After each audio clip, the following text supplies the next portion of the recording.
নমস্কার বন্ধুরা, house wife Monika চ্যানেলে আপনাদের সবাইকে স্বাগত।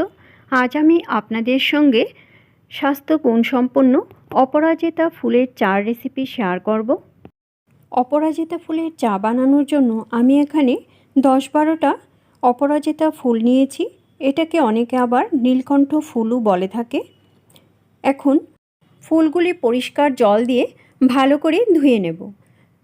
তারপর একটা সসপ্যান নিয়ে নিয়েছি। সসপ্যানে আমি 2 কাপ জল দিয়ে দিলাম। 2 কাপ জল দেওয়ার পর দিয়ে দিয়েছি ফুলগুলি দেওয়ার পর আমি সসপ্যানটা চুলায় বসিয়ে দিয়েছি। এখন চুলার ফ্লেমটা মিডিয়ামে করে ভালো করে ফুটিয়ে নেব। ফুলগুলি যখন ঠিকভাবে সেদ্ধ হয়ে যাবে তখন দেখা যাবে যে ফুলের রঙটা জলে মিশে গেছে আর ফুলগুলি একদম স্বচ্ছ হয়ে গেছে। তখন বুঝতে হবে যে চা একদম তৈরি হয়ে গেছে। দেখুন, জল ফুটতে শুরু করেছে আর জলের কালারটাও অনেকটা চেঞ্জ হয়ে গেছে।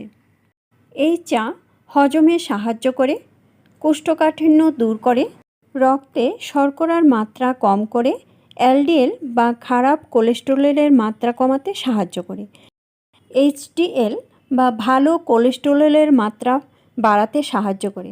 এই চা আপনারা অনায়াসে পান করতে পারেন।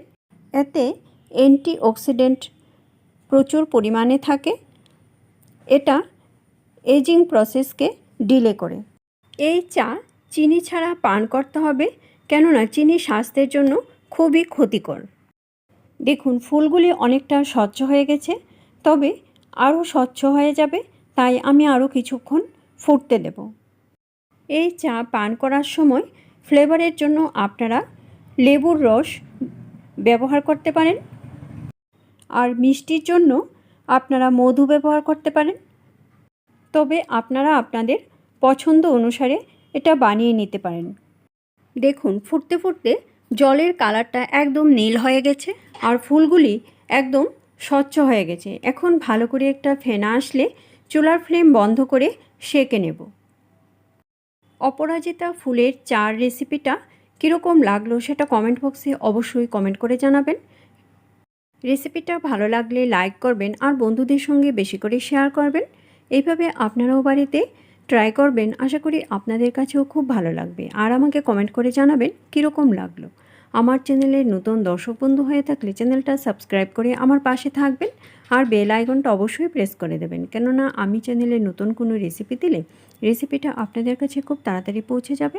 আপনাদের যদি কোনো রেসিপি দেখার ইচ্ছে থাকে তাহলে কমেন্ট বক্সে অবশ্যই কমেন্ট করে জানাবেন। আমি সেই রেসিপিটা আপনাদের সঙ্গে শেয়ার করার চেষ্টা করব।